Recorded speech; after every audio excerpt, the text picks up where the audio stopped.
Say bye-bye to this apartment. Say bye-bye to Okayama.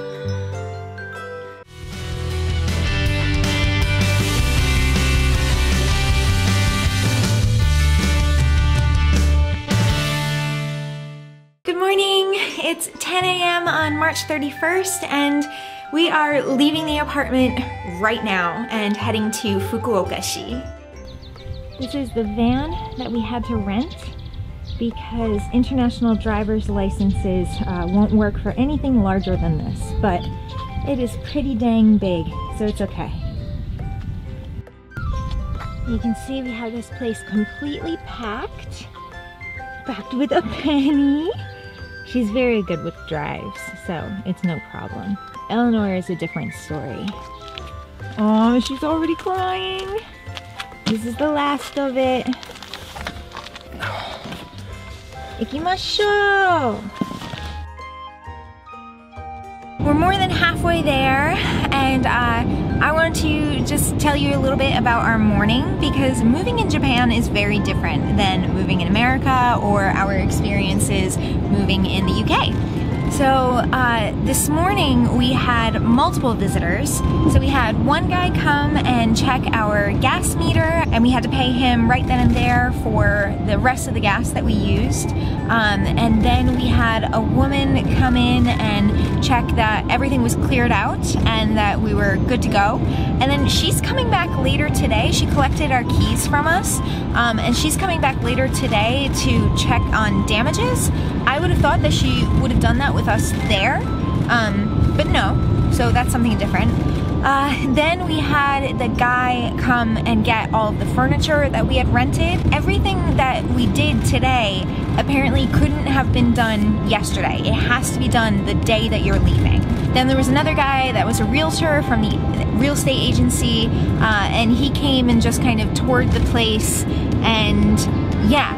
So we had to, you know, finish packing everything this morning and then meet and talk to all of those people, and then we were able to leave. We wouldn't have been able to leave last night or before any of them were finished. So I hope that we didn't like miss anybody and leave without, a tour that we were supposed to have or anything like that. It seemed like we did that correctly, I'm pretty sure, yeah. And so now we're on our way to Fukuoka. Shh, the babies are sleeping.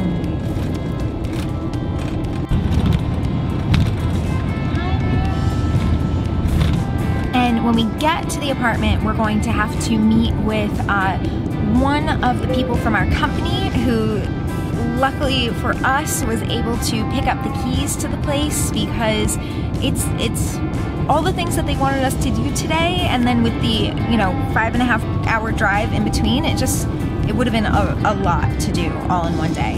So somebody from our company is picking up the keys to our apartment, and then they're going to meet us there so that we can get in and unload the van, and then Joe has to return the rental van.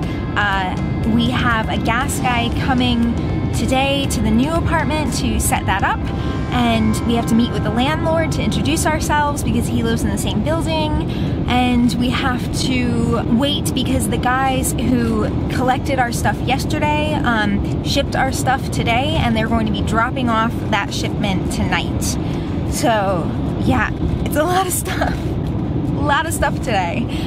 When we get closer or when we get to the apartment, I'll tell you about how the actual getting an apartment is very, very different here in Japan too. We're going on to Kyushu, leaving the main Japanese island of Honshu and going on to Kyushu. Yeah! Look at all the cherry blossoms. That's so pretty.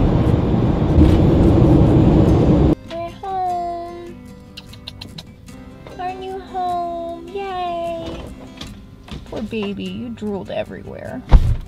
Are you so excited to get out? Yeah, we're in our new home. Good girl. Hi again. It's much later. I was hoping to, document the process of when the guys got here that we're dropping off all of our stuff that we shipped, and when the gas guy got here, and when, a couple other things, but That probably wouldn't have been that interesting anyway, so whatever.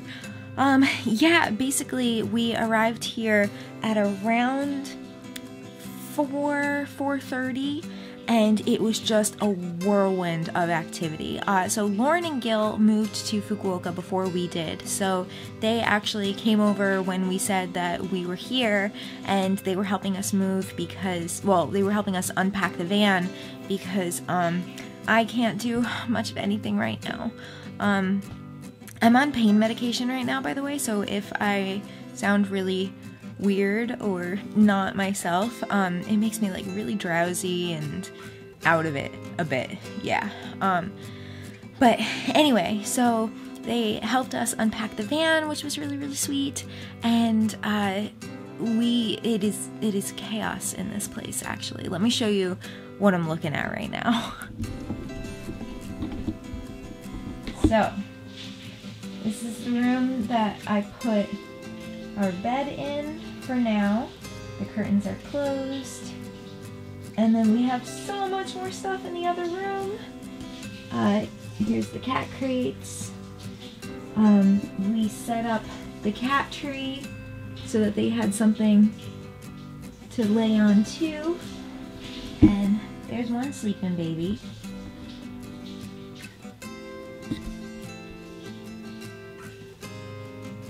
They're so exhausted. So let's talk about moving in Japan, like the actual apartment. Basically, when you're shopping for an apartment, you're probably going to be doing that online.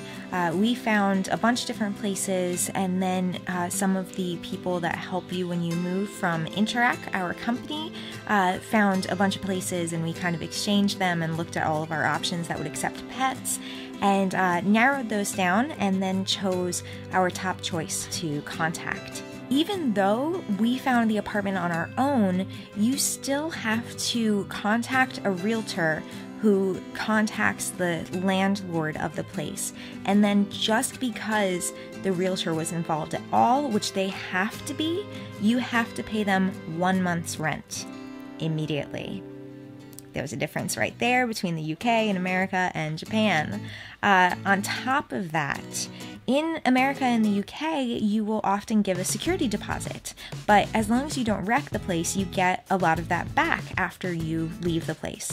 In Japan, some places do security deposits, but they usually also do something called key money. Sometimes it's called gift money, and basically that's literally 1 month, 2 months, 3 months, depends on the place, of just money that you pay the landlord to thank them for getting the apartment, and you never get that money back. Gift money. That's not a security deposit. Yeah, so we had to pay that as well. And then you also have to pay a couple months rent up front.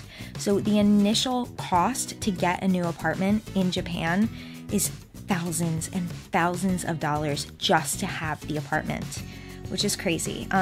We had to pay about $4,000 US up front to have this apartment. Yeah, that kind of sucks. The total cost for the van was 67,249 yen, 67,249 yen. And then we had to pay for gas and tolls as well. If you don't have an ETC card, then the tolls are much more expensive usually. So from Okayama to Fukuoka, the tolls would have been about $100 US. It was 10,000 yen without the ETC card. But luckily when we rented the van, we also paid to get the ETC card, which paid for itself because we were going on the highway. So that ended up costing us 6,860 yen instead. Shipping everything is the cheapest way to move in Japan, and especially March and April are the two biggest, craziest months everybody is moving in Japan. So you're not going to get any special deals or anything like that. You're going to fight to find anything that will help you move, any company. So we worked with Kuraneko, which means black cat, and we shipped that huge chunk of stuff from our old apartment to our new apartment the next day, which was pretty cool, for 24,330 yen. That would have been so much more money in America. And then we loaded the rest of the stuff that was too big to ship up into the van. So our total cost just for the move, not for the apartment, was 106,000 yen. So around $1,000 for just the move, which actually isn't that bad, but we did, and by we I mean Joe, because I was in the hospital, did basically everything himself. You can also hire companies that will come into your flat as is, pack everything for you, move everything for you, bring everything to your new apartment, and then unpack everything for you. But that's going to bring you up into thousands and thousands of US dollars. But that is an option if you have that cash. Hey guys, it is the next day. It is April 1st now. In case you couldn't tell, yesterday I was fading fast. I was in a lot of pain. It was a long day and I was really tired. So I stopped filming randomly, and I'm sorry I didn't really complete the video in the same day. But we got some stuff done today. Still had to take some painkillers, so I may still be a big weirdo right now, but yeah, so I wanted to show you a little bit of what we got done, and we are going to try to take a walk and find some cherry blossoms because they're still in bloom here, and I really want to see them before all of the petals fall because they don't last very long. So let's go! We're in Central Park now. There's a bunch of people celebrating Hanami, which is basically like a cherry blossoms festival, you know, having picnics and everything. So we're right on the river, and actually this area, the cherry blossoms are still kind of in full bloom, and they're really, really beautiful. Petals are definitely falling, but it kind of adds to like the romance of it a bit, I would say. And it's really nice right on the river too. So yeah, they have these like lanterns and everybody's having a picnic. It's really cool.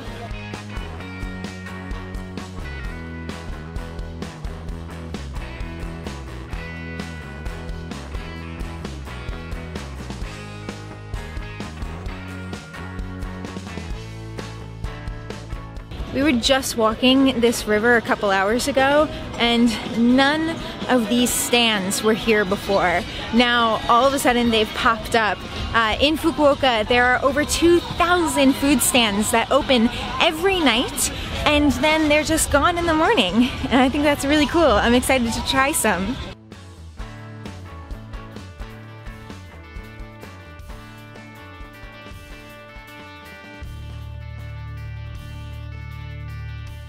Okay, we're home now. I just kind of wanted to give you guys a little taste of Fukuoka. A lot of you actually knew the city when I mentioned that we were moving here, and you guys were so excited to see all of the new things that we were gonna do, and that got me really excited, and I'm so happy and everything that you guys are excited. Oh my god, so much excitement. Anyway, I'm gonna call it a night here, and I think I'm gonna say that, you know, that's it for moving in Japan. One thing that I should add before I go. In Japan, Japanese people don't move a lot. So if people are like, why do they put up with all the key money and all the this and all the that? They really rarely ever have to pay that stuff, because usually when they move to a new location, they stay there for a really long time. It's very common here for kids to live with their parents until they're married, and then they move into the place with their spouse. And once they have a job and they have kids, they don't usually leave. Even if the husband gets transferred, the wife and the kids will stay in the house and then, you know, wait until the husband gets transferred back or something. So, you know, that's a cultural thing that has to do with moving in Japan. But anyway, I don't want to start rambling about all of this stuff, so I'm gonna call it here. Thank you so much for watching. If you liked this video, please give it a thumbs up. If you really liked it, maybe subscribe if you haven't already. And if you have subscribed, remember to hit the little bell icon next to the subscription box so that you get a notification every time I upload a new video. And comment below with your experiences maybe moving internationally and what it's like in your countries to move versus Japan or the US or the UK or any of that. I would love to hear any of your stories and experiences. I'll see you in the next video. Bye!